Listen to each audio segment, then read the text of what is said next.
On est bien sûr en compagnie du docteur Dominique Gagnon. Comment ça va aujourd'hui? Ça va bien, François, merci. Et de quoi est-ce qu'on va discuter dans la chronique de ce matin? Bien, écoute, depuis l'automne, on a discuté de plein de choses, mais un des thèmes que j'avais dit qu'on parlerait beaucoup, c'est l'alimentation. Oui, On a parlé au printemps beaucoup d'activité physique. Alors là, on voulait parler un petit peu plus d'alimentation, d'autant plus qu'en ce moment, il y a une vaste consultation nationale pour faire une refonte du guide alimentaire canadien actuel qui date de 2007. Alors, normalement, toutes les 5 à 10 ans, on essaye de faire une révision, puis on va essayer de comprendre pourquoi. Mais pour savoir un peu où on doit s'en aller, des fois, il faut regarder un petit peu d'où on s'en vient aussi, tout ça. Alors, j'ai fait une petite recherche pour me rendre compte que les Santé Canada a émis des règles pour la première fois en 1942. On est dans le temps de la guerre, on se rend compte qu'il y a des problèmes de santé, un peu comme le rachitisme, entre autres, là, où est-ce qu'il n'y a pas trop de vitamine D. Et puis, donc là, à ce moment-là, on dit aux gens, on dit, écoutez, on veut que vous mangiez certains groupes alimentaires. Alors là, on va parler aux gens, il faut boire du lait, il faut manger des œufs, il faut prendre un peu de fruits, un peu de légumes. Et aussi, il y a toute la notion à ce moment-là qu'on disait de prendre du sel iodé, parce qu'il n'y avait pas d'iode dans le sel, puis ça pouvait entraîner des problèmes de glandes thyroïdes. Mais ça, c'était juste listé là, comme tel. Il n'y avait pas vraiment de schéma ou quoi que ce soit. En 1949, c'est encore dans les règles alimentaires, là, on va introduire la notion de variété. On dit, bon, OK, c'est pas tout de boire du lait, ou de prendre de la viande, mais il faut prendre des variétés de viande, des fruits, des variétés de fruits, des variétés de légumes. On se rend compte que là, c'est plus important d'avoir une alimentation qui n'est pas centrée sur quelques aliments, mais bien sur une variété. Alors, on introduit cette notion-là. Après ça, en 1961, là, on parle vraiment du premier guide alimentaire. Là, ça prend vraiment, au lieu de parler de règles alimentaires qui sont juste listées, on va parler beaucoup plus d'un guide alimentaire. Dans ce guide alimentaire-là, on va aussi faire beaucoup, on va porter une importance particulière au lait parce qu'on a introduit dans le lait la vitamine D. Alors, donc, au lieu auparavant, des règles alimentaires, on disait d'essayer de consommer des huiles de poisson. Puis, même nos grands-mères, des fois, il y en a qui ont pu entendre, bon, l'huile de foie de morue, là. Alors ça, c'était justement pour prévenir chez les enfants le rachitisme dû à la vitamine D. Et puis là, on se rendait compte aussi tranquillement qu'en vieillissant, le manque de vitamine D pouvait conduire à l'ostéoporose aussi. Donc, on a introduit un petit peu là, cette notion-là.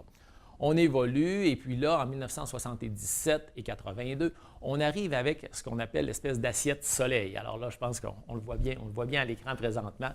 Ça, c'est un peu le guide alimentaire que toi, tu as peut-être connu, moi aussi, une espèce, tu sais, ça m'évoque des souvenirs. Oui, quand on était à la petite école, alors on se rend compte, là, on voit vraiment là, les 4 groupes alimentaires, donc les produits laitiers en haut à gauche, les viandes et substituts, les pains et céréales en bas et les fruits et légumes.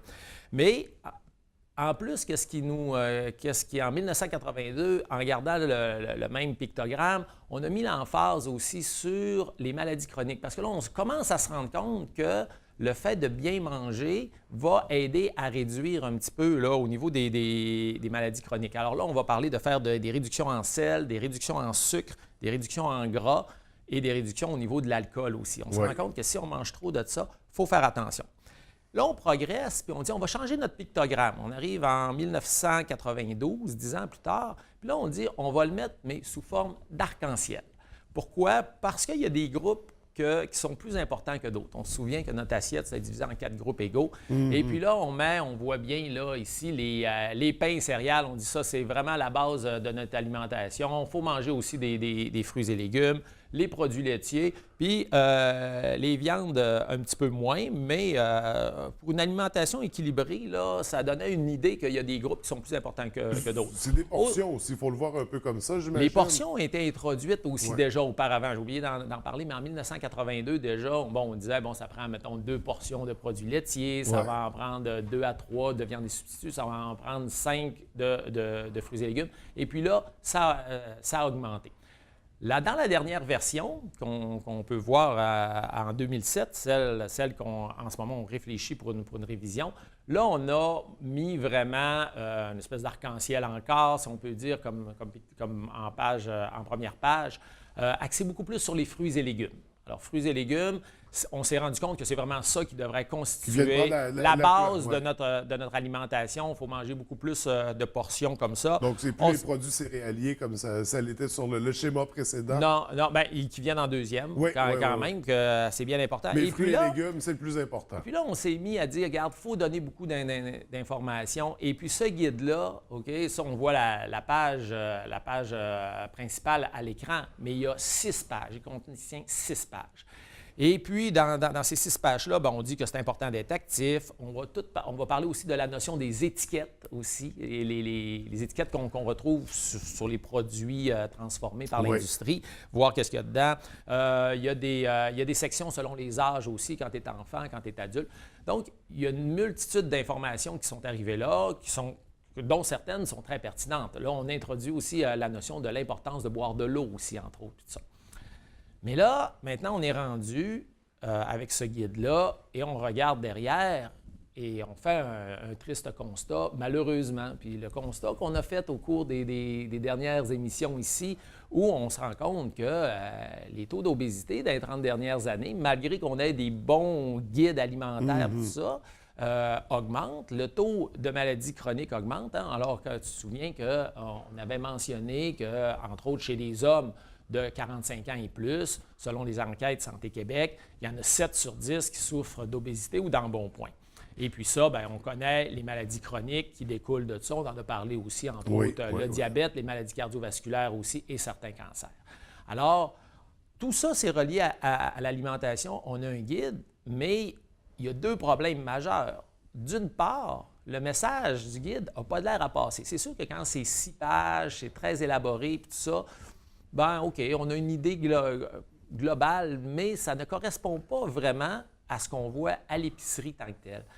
À l'épicerie, qu'est-ce qu'on se rend compte? Qu'est-ce qu'on a? C'est beaucoup de produits transformés. Oui, Alors, on revient à ça. Et les produits transformés, c'est plus nous qui décidons comme tel qu'est-ce qu'on mange, mais bien l'industrie alimentaire qui met beaucoup de sucre, beaucoup de gras transformés, beaucoup de sel aussi, pour rendre ces aliments transformés-là plus savoureux et qui puissent se conserver plus longtemps, à moindre coût aussi. Alors là, on se rend compte qu'il faut vraiment faire quelque chose parce que la santé se détériore et puis les bonnes notions ne sont pas vraiment suivies. Alors, c'est un peu dans ce sens-là qu'il y a une vaste consultation qui se passe en ce moment. Et on va en venir éventuellement à un guide alimentaire qui, de plus en plus, devra tenir compte, on l'espère, de toute la notion des aliments transformés. Alors, quelle forme est-ce que ça va prendre et tout, c'est difficile à dire présentement. Plusieurs intervenants de divers milieux ont leurs idées qu'ils veulent mettre de l'avant, mais grosso modo, on va s'inspirer de ce qui s'est fait ailleurs aussi. On pourra en parler là, dans une autre émission. Mais la clé, c'est vraiment au niveau de l'alimentation transformée. Est-ce qu'on est vraiment conçu pour ingérer cette forme d'alimentation-là? Peut-être pas. Il va peut-être falloir revenir beaucoup plus à des aliments sains, des aliments frais à ce moment-là. Je vais vous donner juste un exemple en terminant. Quand on voit dans le guide alimentaire actuel, mettons au niveau des viandes, on va mettre les poissons qui sont pleins d'oméga 3, qui contiennent des poissons frais aussi, beaucoup de sains nutriments, de saines huiles essentielles, dont les vitamines qu'on parlait tantôt, vitamine D. On va mettre ça sur le même pied que le pepperoni, pour dire de quoi qu'on met dans la pizza, qui est une viande transformée qui a clairement qui a été démontré, toutes ces viandes transformées-là, bourrées de sodium, qui augmentent les taux de cancer du côlon, pour dire de quoi, alors que l'autre a un facteur protecteur. Puis pourtant, les deux sont dans le même groupe alimentaire, ces viandes et substituts. Donc, il va falloir pousser un petit peu plus notre réflexion, et c'est prévu normalement pour 2019. La consultation se termine le 8 décembre, mais après ça, les experts de Santé Canada vont travailler ça pour nous sortir éventuellement un guide alimentaire qui, espérons-le, va être beaucoup plus approprié à nos besoins. Absolument. Donc, à surveiller prochainement, c'est très intéressant. Donc, de parler du guide alimentaire comme ça, puis des modifications qui s'en viennent. Nous, la semaine prochaine, de quoi est-ce qu'on va discuter? Bien, je vais aller un petit peu dans le plus précis, c'est-à-dire, on continue dans le sens d'alimentation, mais on va aller voir qu'est-ce qui se fait au Brésil. OK. Parce qu'il y a quelque chose, il y a une piste pas mal intéressante. Ils ont commencé leur réflexion un peu avant nous, les Canadiens. C'est toujours intéressant de regarder, oui, ce qu'on a fait, mais après ça, on ira voir ce qui se fait ailleurs. Donc, ça sera à surveiller. Merci beaucoup. Bonne semaine. Ça me fait plaisir. Bye bye.